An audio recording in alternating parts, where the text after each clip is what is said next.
I'm one of those people that every year, New Year's comes and I do sit down and make goals. And in the last few years, I've started to break those out. So I'll do financial, I'll do spiritual, I'll do physical, I'll do mental. I think I've even started to do emotional. And for me, it's fun, because I get to come back at the end of the year, look back and say, I didn't do so great in that area, or, wow, I really surpassed that one. Hello, and welcome to today's episode of Reach Your Prime. I'm Jared Barnes, your host and founder of Prime U. We develop talent within organizations and support individuals in their personal and professional pursuits of excellence. Today, we have an engaging discussion with Vince Pierson, the Director of Diversity and Inclusion of Minor League Baseball. Vince is a member of the National Diversity Council, the Tampa Bay Diversity Council, and the National Black NBA Association's Tampa chapter. Vince is a truly dedicated and deep-thinking individual who I found so inspiring, and I hope you will as well. Enjoy. All right. Well, welcome to the Reach Your Prime podcast. I'm your host, Jared Barnes. Really excited about today's show. We have Mr. Vince Pierson of Minor League Baseball. Vince, so happy you could join us today. Thank you so much for your time. Would you just real quick introduce yourself to our audience? Yes, sir. And it's a pleasure to be on. So Vince Pierson, I'm currently working as the Director of Diversity and Inclusion with Minor League Baseball. In this role, I like to say my job is to open hearts, eyes, and minds on both sides of the equation in terms of diversity and inclusion. So that's focusing internally, cultural competency, better understanding our markets and why this work is important. And then externally, it's bridging gaps, kind of closing the awareness gap for opportunities to do business with, but then also to have a career within minor league baseball. Been a long path to get here. Attended the University of Central Florida for graduate school, earned a MBA and Master in Sport Business. A little background in college athletics before then, worked in compliance and student athlete services. Graduated from the Virginia State University, a small historic Black college outside of Richmond, Virginia. So, it's been a long journey, but this work is it's really fulfilling for me, both personally and professionally. So it's really a blessing to be able to do it. That's great. That's great, Vince. I really appreciate that introduction. And you said, in your job description, how you open hearts, minds, and eyes and bridge gaps. Walk us through that. What do you mean by that more in depth?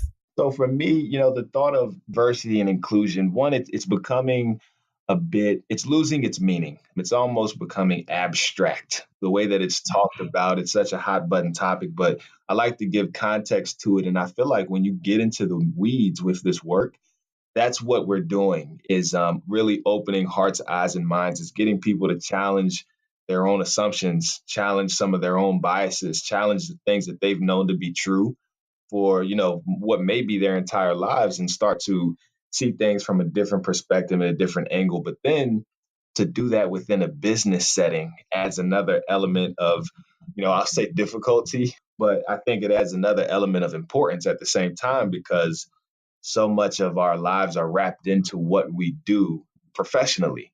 So when we are blind to some of the barriers that are existing within the professional realm, then that really has an impact on who comes to do business with us, who comes to want to work with us, and how we're going to be viewed. So now it's impacting the brand holistically. But then, on the other side of the equation is, students, young people who want to work in sports, who are passionate about taking that love they have for the game that they may no longer be able to play. And then that turns into just a love for the industry that is sports. And then exposing them to minor league baseball, where we have 160 teams domestically, that at the very least 160 internship opportunities.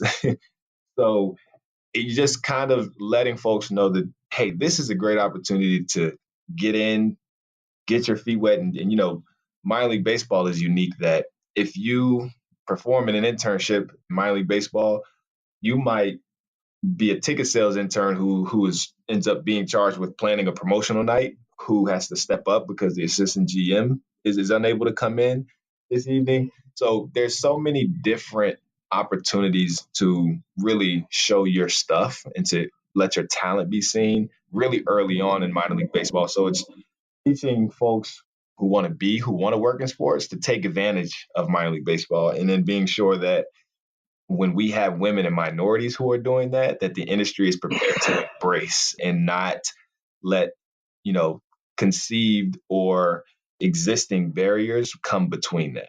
That's great. That's great, man. And I think there's a lot we can dive into about minor league baseball. But before we get into that, man, I want to back up just, and you mentioned in your introduction, your background in compliance and student athlete services.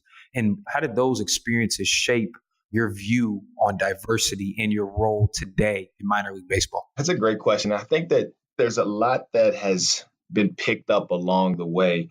Working in compliance, I think the first thing I learned is really how to construct and structure an email and a note, Yeah. and how to interpret data and interpret legislation, even because a lot of NCAA rules, as you know, Gerard, it's written like law. And so that skill set in itself just kind of allowed me to become more analytical, kind of more observant, and to, pay more attention to detail. But then on the flip side, I had an opportunity to work with student athletes. And so what I often saw was a dynamic where, student athletes tend to be people of color, and then the people in charge tend not to be. And this is a dynamic that exists not just in sports, certainly not just in corporate America. It's something that's almost omnipresent in our lives, as no matter what culture we're going into. But I just became more cognizant, started to pay more attention and ask more questions. And so that I actually ended up leaving that job to go back to school full time at the University of Central Florida. And I chose that program because it had a focus on diversity, focus on inclusion and social justice. And it wanted to use sports as a vehicle to actually touch all of those areas. So I said, this is perfect, for this new level of awakening that I've reached.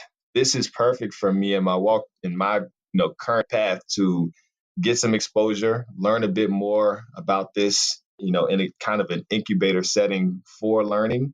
And then, it just happened. Divine intervention kicked in where I was able to land this position where now it's my job to make sure that this stuff is front of mind for our leaders and that we're creating activities to actually move it forward. Man, that's incredible. And I think your perspective, how you mentioned just compliance, it gave you the baseline that of to where to see those details, analyze situations, solve problems. And then your experience in student services gave you the interpersonal aspect of that. And so that combination now has brought you so much perspective into your role in diversity and inclusion now with minor league baseball, man. So I think that's incredible. So now you mentioned how it's kind of this perfect fit. Explain your role. You gave us kind of the 1,000-foot view, but from a day-to-day basis, what does your role look like, for those of us who are not familiar with minor league baseball or the structure or really just the field of diversity and inclusion?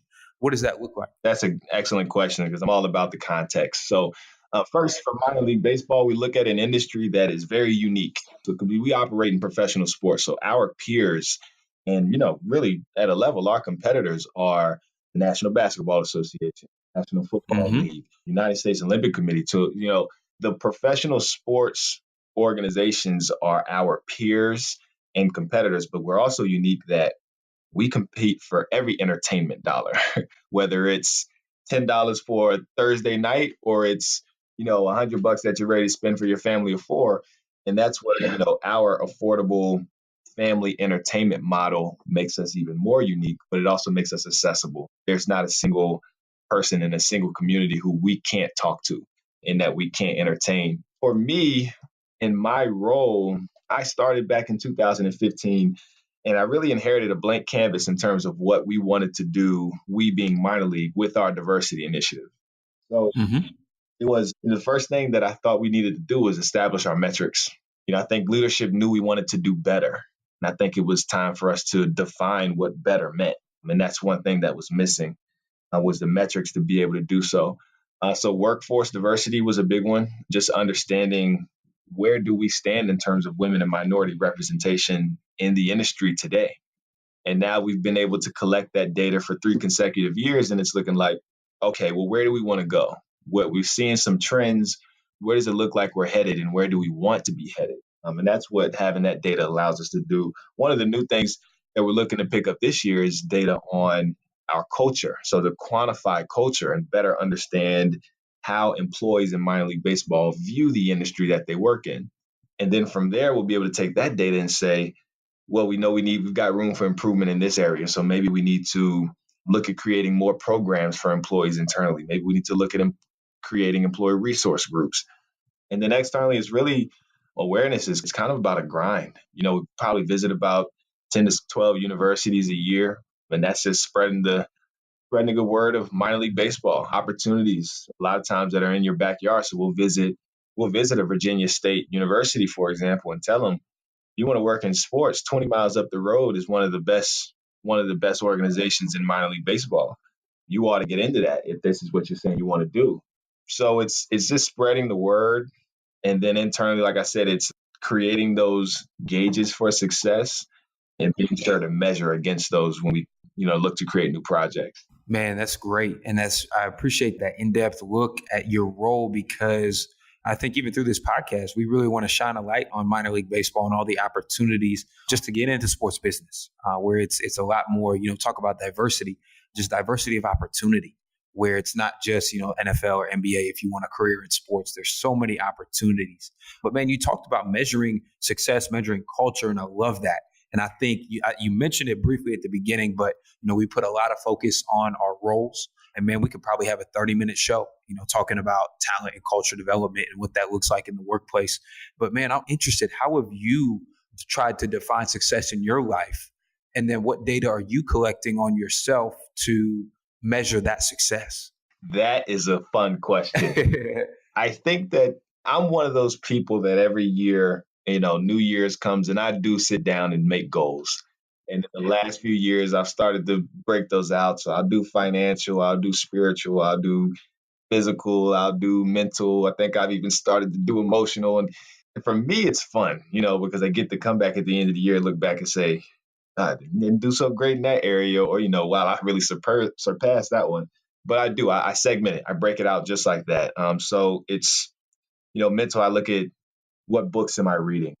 Physical, it's literally a matter of, getting up, for me, it's gym, 5 a.m. every day. Even if I go run 2 miles and stretch, that counts. Financial, it's pretty easy. It's setting that amount based on what I've got going on and bills I got to pay, student loans that take everything, and then setting an amount that I want to have saved. One of the ones that are more challenging is emotional, because, and I don't want to get too deep into the weeds, but as a young Black man growing up, we are, in my own opinion, we're not very much taught to deal with emotion. So that's kind of like a new space where it's exploring that emotion, exploring my connection to friends and family. And if I've had a romantic relationship, it's just being more in tune with that and, kind of exploring my own feelings. And right now I'm really on a big love kick and finding out how I define and practice, receive and give love. And what does that mean for me? I think it's fun to measure that. Probably should do it more than annually, but those are some of the things for me. Hey, we're all trying, man. We're all trying. And I'm right there with you. And I think I've had similar challenges, especially growing up in sports. We're taught to channel emotions into just your physical acts. For me, growing up playing football, if I was upset, I would channel that into football. And then when that ended, struggled finding that connection. Okay, how do I channel these emotions? And even you mentioned, romantic relationships. That's another real struggle that, again, we just sometimes are silent about that, yet we all struggle. So I'm 100% with you on that. I think for me, naming my emotions has definitely helped, calling them out, just kind of saying, hey, I'm frustrated or I'm, upset right now. And then by saying that, thinking about why I am upset and trying to get to that root. Man, for you, how have you really kind of honed in your emotions, especially, being so heavily involved in your job and in your role? How have you really kind of, as you've grown and progressed throughout your career, honed in your emotions? It's such a good question because there's a lot of layers to that. And I think for me, emotionally, I have always thought myself to be very level-headed. And so it hasn't been until recently that I thought, it starts to explore why. Why is it that I'm so level-headed? And sometimes I start to think that it's actually a facade. It's a defense mechanism for when I'm fearful or for when I'm uncertain or for when I'm nervous. I try to have an even keel because these things happening around me have invoked this emotion. So rather than responding to it, I go to a comfort zone, which is just feel level headed. So, and that's something that, again, as I explore my own experience with emotion, that's something that's come to light. But in this role, really, patience and understanding have been the two emotions that I think I've picked up a lot and practiced a lot in this role because my own perspective, my own level of understanding, I can't project that onto others. And so my own perspective, my own thoughts, I have to hear thoughts that differ from mine. And no matter how impossible or irrational I may think they are immediately, I have to accept their truths as valid. And then, that's where we set our baseline for the work to begin. But I think it's being in tune with your emotion is really just being able to kind of check that and see, and like kind of like you mentioned, to be able to say to yourself, this is frustrating for me. This is angry or whatever it is. This is evoking such emotion for me.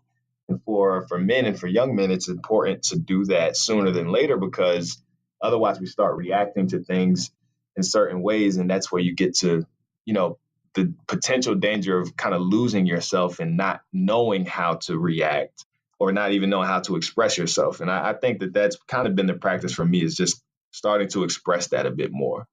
Critical. That was a lot of good stuff in there, man. So I want to unpack that. First, you mentioned this piece of patience.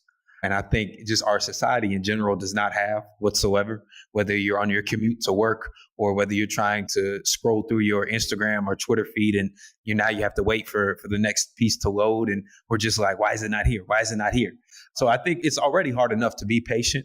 And now you factor in putting that into the workplace and how, we're just kind of programmed as people. It can be tough. It can be tough.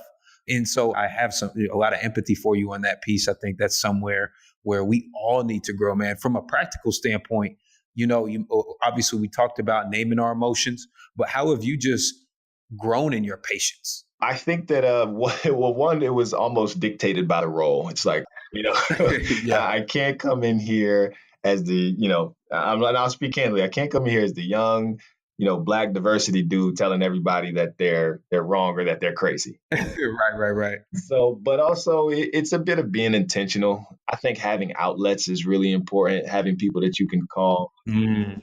And, but even then it's important that you know the language because it doesn't matter who to call if you don't know how to express that. And so it's finding those healthy ways. And what I've done locally is I've got like a little community here of other folks in diversity. They may be in different sectors or different industries, but we have similar challenges and we're doing similar work. So I think finding that outlet is one thing that really helps patients. But then it's being intentional about it that, I read a ton of books on diversity and inclusion, on social justice, on different, social experiments and projects or in social analyses. And so I started reading books on emotion and started reading books on managing emotion and like I mentioned, love. And so, you kind of pick up something, and that's literally leaning on the experts, leaning on folks who've got experience that you don't and understanding, their approach. So I think that once you kind of identify it and determine that it's important for you, it's kind of like, okay, now what? What are you going to do? Since it's important that I have patience, what's my next step? And it's kind of identifying those outlets, identifying those strategies to develop. And, I make it sound very scientific and thought out. Like that was not how my process went. It was, like you said, it was more frustrating than anything. But at a point, I love this job. I love this work. At a point, you figure it out if it's important to you. So, I don't mean to say all that as if, everybody should, just strategically think when they get upset. No, let that frustration go. But at the end of the day, find a way forward that's effective for you, because otherwise that frustration and anger is only going to destroy what you're trying to do. And I think you hit it right on the head there at the end of finding what's effective for you. I think sometimes I struggle with that when I think I read just like you read. And you can read all the books you want, but until you decide for yourself what it is that works for you, or, form and shape your own opinion and kind of thought process and as scientific or non-scientific as you want it to be, until you make it your own, I don't think you really experience that change or the results you're looking for. Would you agree with that? Absolutely. And that's I actually talked to a friend about that today. It's like there is a such thing as information overload. Yeah. You can have two. I don't want to say too many perspectives, but if all you do is try to take that in, even a sponge can only take in so much water. And as much as we want to have all that information at a point, we got to look and say, okay, what am I going to do with this? How is this actually directing me? So absolutely, I agree, and I think that's pivotal because it can, just like anything else, it can become our obsession.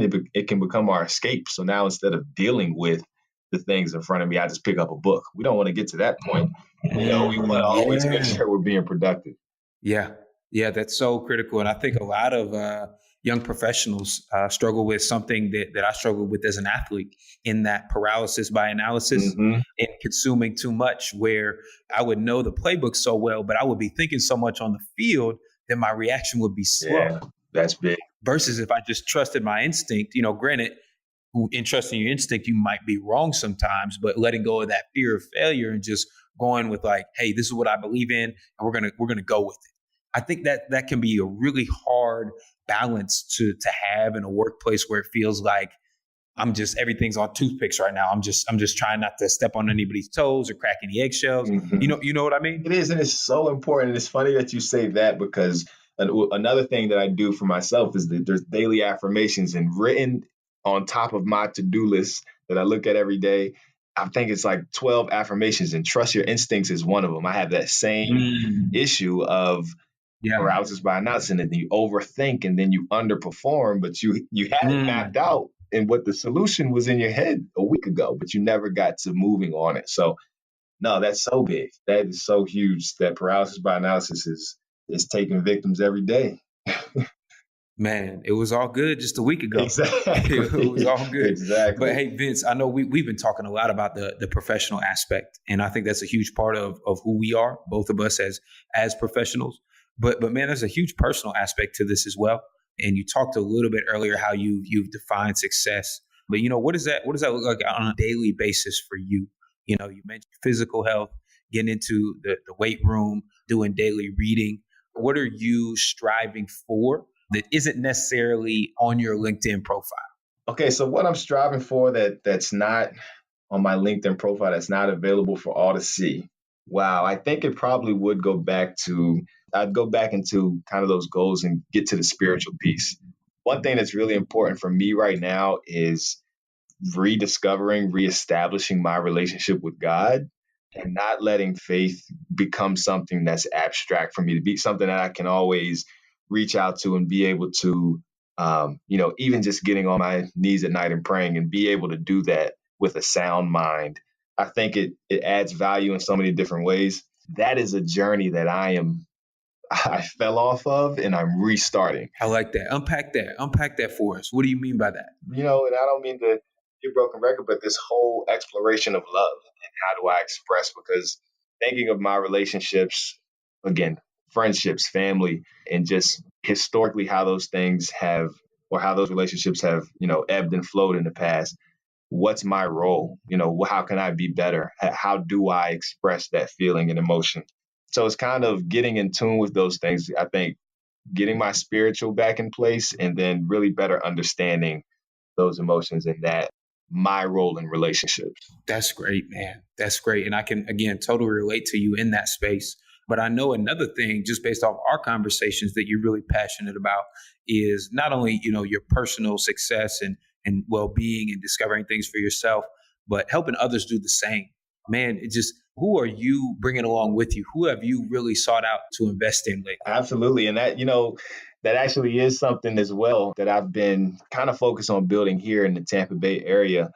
We've got such a rich population of sports executives, and really Tampa Bay is one of the top 10 cities, I think, for transplants. People are moving into Tampa Bay and they're young people. So I'm looking at trying to create a network where we can share, really not even to come together, but actually create, you know, connections, even beyond just networking and now I know so and so over there, but to actually be connected and know someone's story and to have sat down with that person.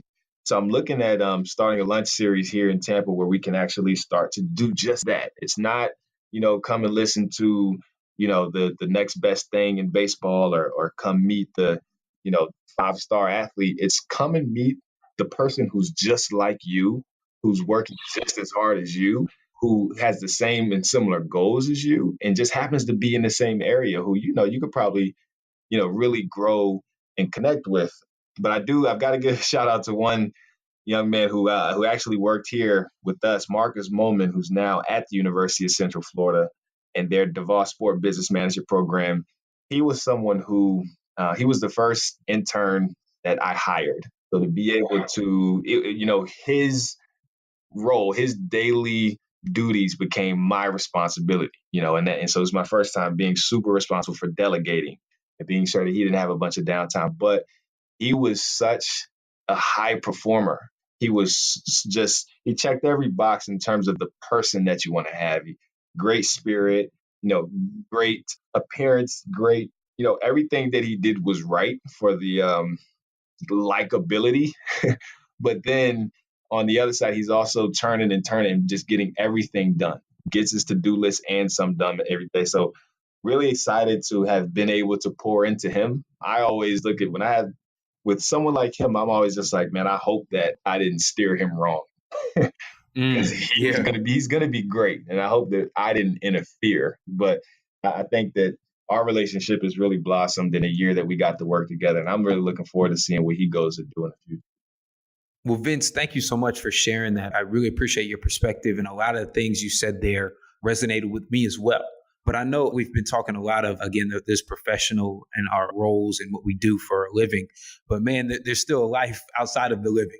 And so what's one thing that others may not know about you that doesn't necessarily show up or come up all the time? I'm going to start with, just thinking about what people may not know about me. And I think this is probably what folks kind of overlook for a lot of people is just I had a friend who shared with me that it made her feel bad that I would get up at 5 a.m. and work out every day. And I was so committed and I made it like it was a process for me. It was no question that this was going to happen.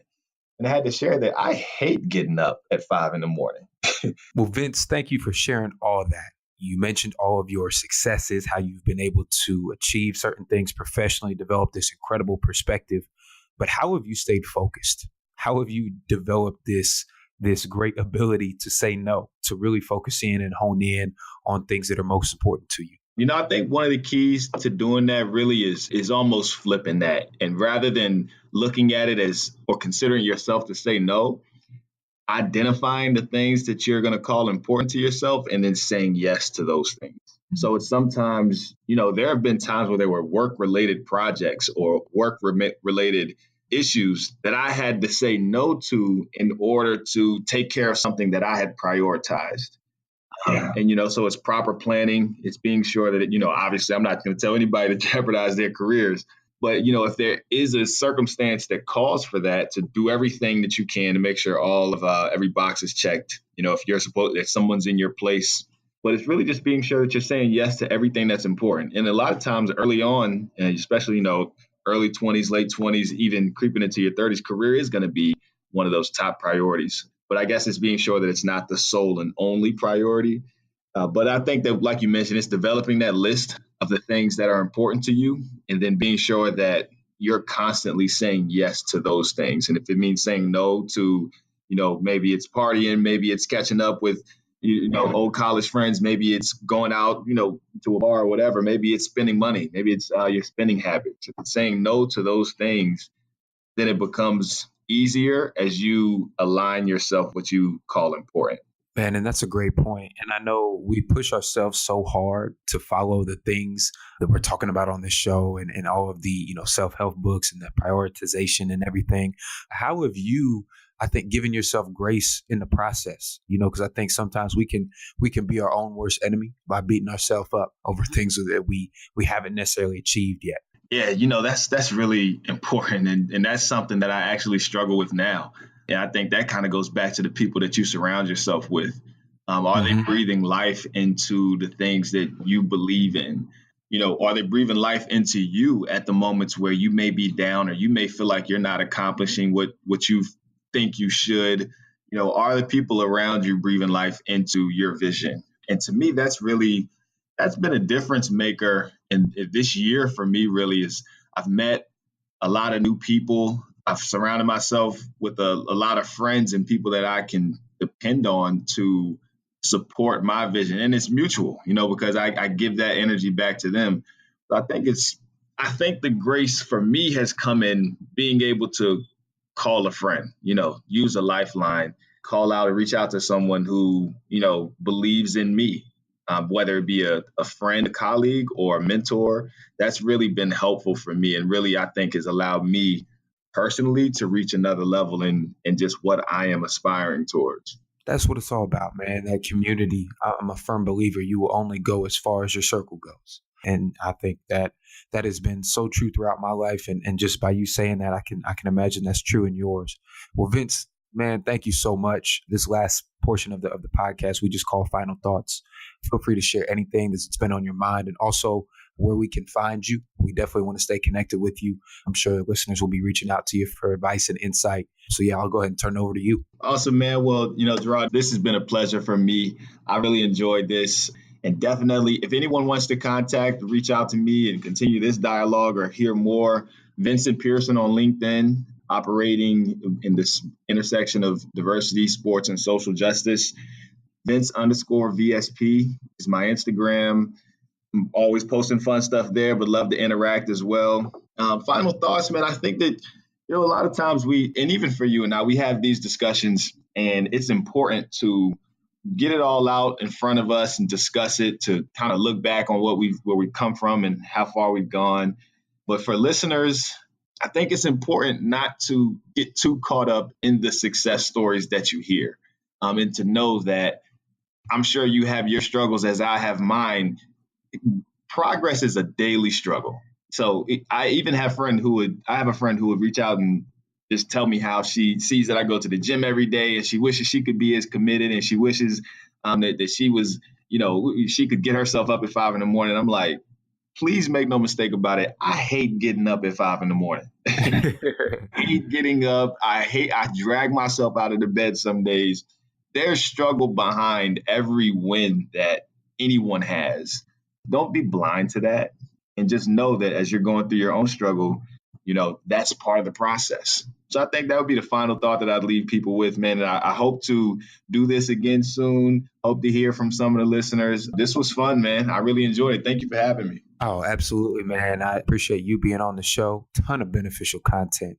Really excited to let the world hear this, because this is, I think, is what's needed the most, man. Practical everyday things that we all face. So Vince, thank you so much. Appreciate your time. No problem, brother. Talk to you soon.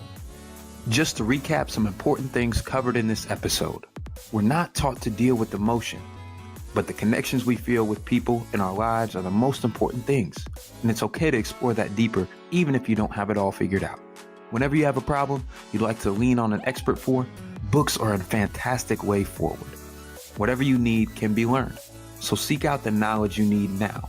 But remember, information isn't everything. You have to also trust your instincts and put that knowledge into practice. Finally, say yes to the things that are most important. And remember, that's not just your career. Please share this podcast and visit us at primeu.org to find more valuable tools to help you reach your prime. Our next podcast is coming up soon. And if you subscribe to our newsletter on primeu.org, you'll get it right in your inbox when it comes out. Send me an email at jared@primeu.org. That's JARROD@primeu.org. And remember, it's not enough to know. We must apply. Take the lessons you're learning and start using them now. Thank you so much for listening, and see you next time.